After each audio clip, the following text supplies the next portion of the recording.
Bismillahirrahmanirrahim. Assalamualaikum warahmatullahi wabarakatuh. Berjumpa lagi dengan saya, Pak Handoko, di dalam kanal YouTube saya. Bagi kalian yang baru pertama kali berkunjung di kanal ini, maka saya sarankan untuk klik tombol subscribe dan nyalakan lonceng notifikasinya ya, agar kalian mendapatkan berbagai video terbaru seperti video pembelajaran sejarah, video pembahasan soal-soal sejarah, hingga pemanfaatan media pembelajaran sejarah. Nah, di dalam video ini saya akan membahas mengenai pengertian sejarah yang paling lengkap ya dan terbaru. Nah, ini adalah materi sejarah peminatan untuk kelas 10. Oke, tanpa berlama-lama lagi kita langsung masuk ke inti materinya. Nah, di dalam video ini ada beberapa poin-poin penting yang akan saya bahas seputar pengertian sejarah itu sendiri ya. Nanti yang pertama adalah pengertian sejarah secara umum, pengertian sejarah secara etimologis, kemudian pengertian sejarah secara terminologi, dan yang terakhir adalah pengertian sejarah menurut pendapat para ahli gitu ya. Oke. Nah, ini ada sebuah nasihat nih teman-teman terkait pentingnya pelajaran sejarah gitu ya. Jadi yang pertama itu ada kata-kata yang sangat bersejarah sekali gitu ya, kata-kata yang sangat sering sekali kita dengar, yaitu jas merah, atau kalau kita maknai secara luas adalah jangan sekali-kali melupakan sejarah. Itu adalah nasihat daripada seorang Insinyur Soekarno, Presiden pertama Republik Indonesia, yang beliau sampaikan saat berpidato gitu ya.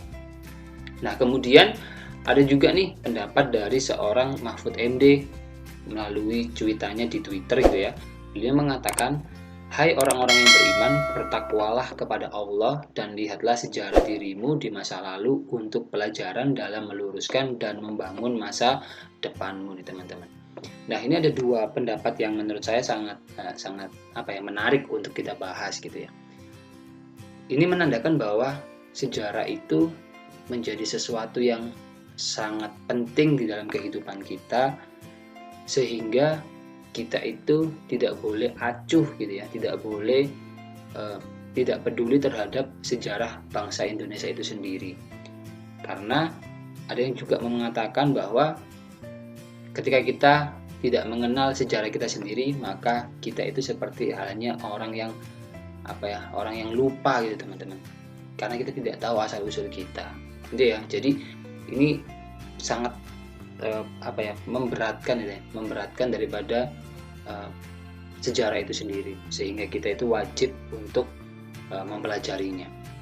Nah, kemudian apa sih itu sejarah sih Pak gitu kan? Pasti saya yakin teman-teman juga sering ya menjumpai kata sejarah itu di dalam kehidupan kita. Seperti tadi ya, dikutip oleh Pak Karno, kemudian dikutip oleh tokoh-tokoh besar. Kemudian mungkin kalian juga pernah diminta untuk menceritakan sejarah kehidupan kalian gitu kan.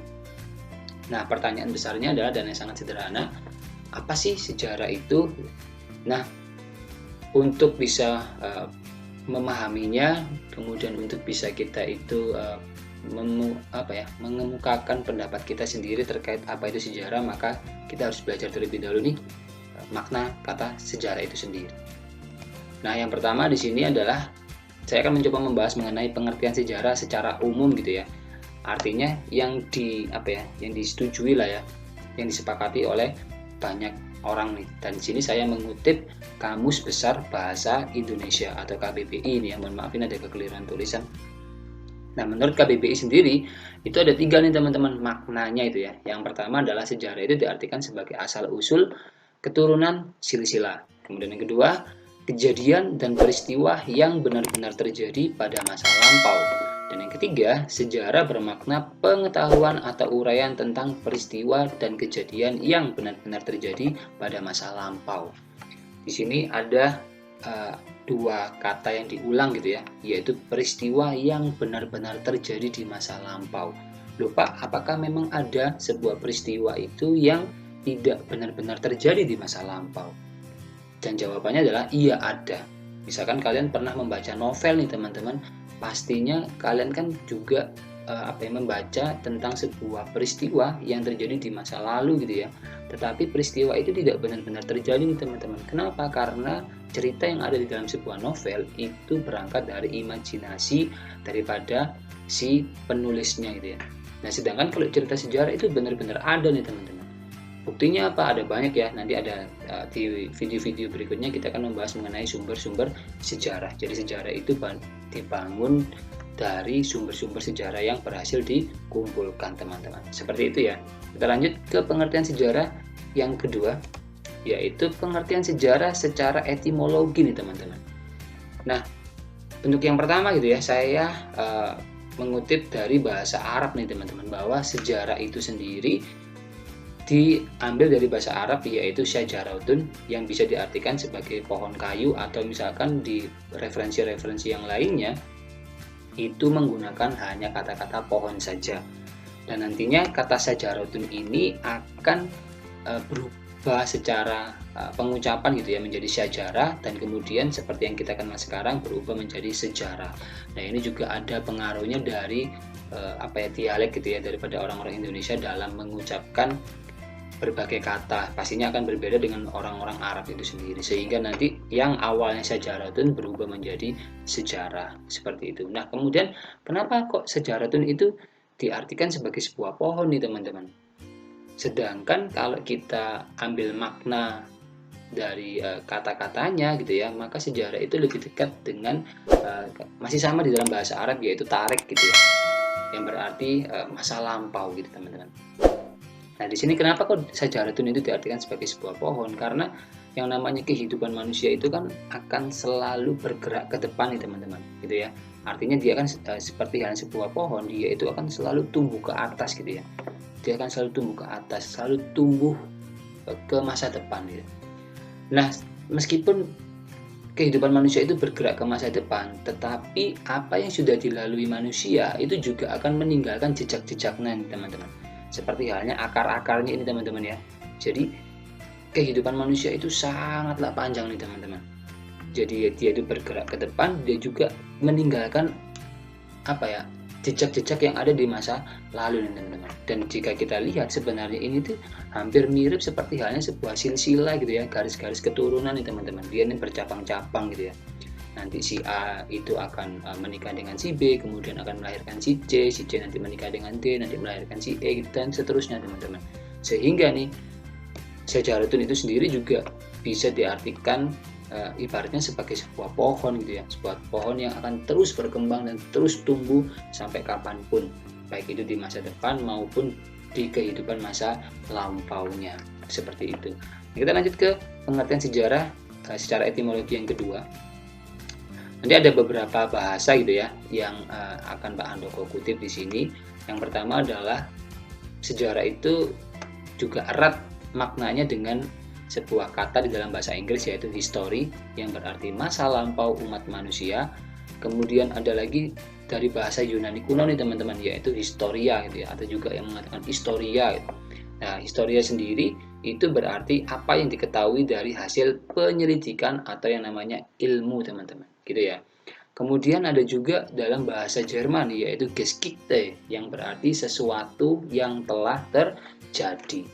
Kemudian ada lagi yaitu bahasa Belanda yaitu kata Geschiedenis, yang berarti masa lampau umat manusia. Dari keempat hal ini ada tiga hal yang memiliki arti yang hampir mirip gitu ya, yaitu bahwa sejarah dimaknai sebagai sebuah pengetahuan gitu ya, pengetahuan yang berasal dari masa lalu, atau pengetahuan yang berkaitan tentang masa lalu yang sudah terjadi nih teman-teman dalam kehidupan umat manusia. Seperti itu. Jadi secara etimologi itu berasal dari asal usul katanya nih teman-teman.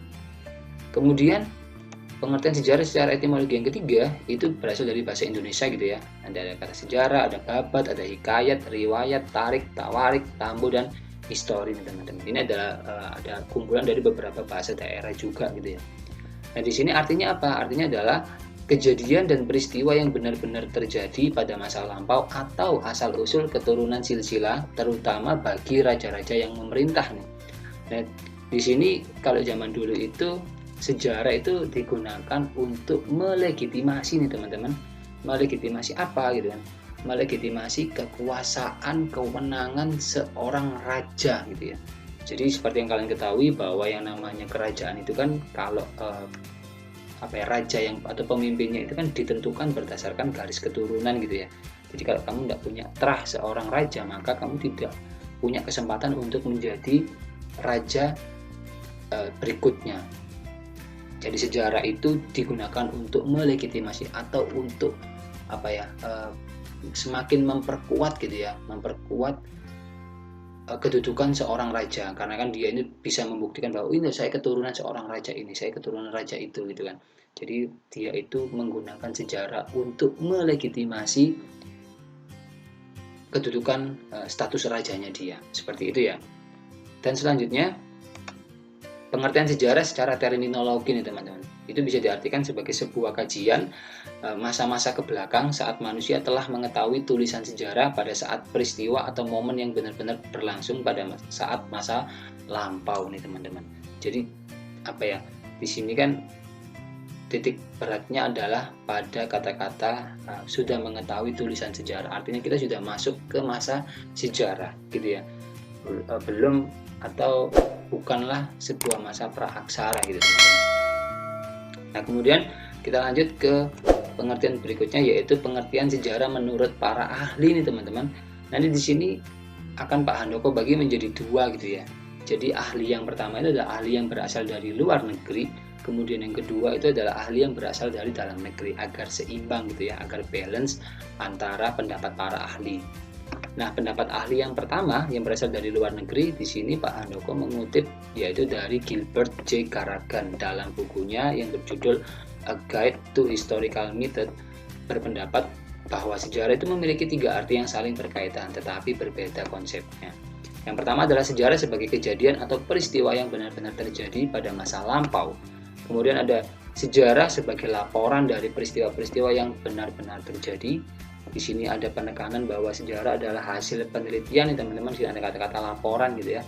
Dan yang ketiga adalah sejarah sebagai proses teknik penyusunan laporan dari A dan B.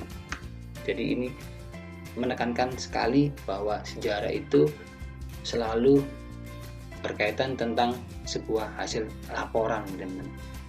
Ya. Kemudian pendapat ahli yang berasal dari luar negeri yang kedua adalah yaitu dari Leopold van Ranke. Beliau mengatakan bahwa sejarah ialah apa yang sungguh-sungguh terjadi gitu ya. Sekali lagi ada penekanan sungguh-sungguh terjadi di sini teman-teman.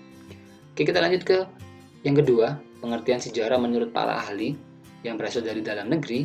Yang pertama adalah berasal dari R. Muhammad Ali SS gitu ya. Dalam bukunya beliau yang berjudul Pengantar Ilmu Sejarah Indonesia, beliau itu mengartikan sejarah sebagai pertama, keseluruhan perubahan-perubahan, kejadian-kejadian, peristiwa, kenyataan-kenyataan yang benar-benar telah terjadi di sekitar kita. Kemudian yang kedua, yaitu cerita tentang perubahan-perubahan itu sendiri. Kemudian yang ketiga, ilmu yang menyelidiki perubahan-perubahan yang benar-benar terjadi pada masa lampau nih teman-teman. Itu pendapat ahli yang berasal dari dalam Indonesia sendiri. Dan kita lanjut ke yang kedua, yaitu dari Muhammad Hatta, seorang wakil presiden pertama Republik Indonesia.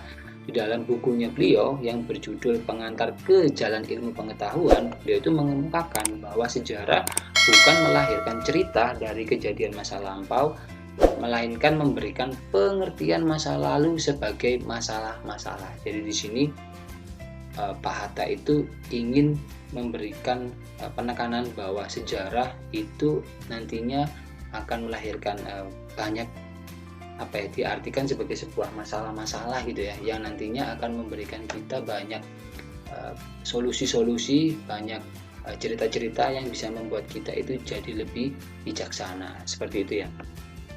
Nah kemudian, ini kesimpulannya teman-teman dari video yang sudah saya sampaikan di dalam sebelumnya, bahwa saya memaknai gitu ya, ini adalah pendapat saya, sejarah itu adalah ilmu yang memberikan informasi kehidupan manusia yang benar-benar terjadi di masa lampau, yang didapatkan dari proses penyelidikan atau penelitian sejarah.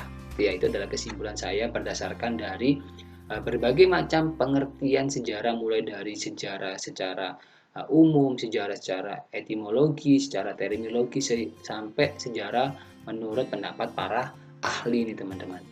Nah sekarang ini ada refleksi pembelajaran gitu ya, ada yang bisa dikatakan sebagai tugas juga nih teman-teman. Jadi nantinya saya berharap kalian itu mencari gitu ya, sekurang-kurangnya 3 pengertian sejarah menurut para ahli gitu kan.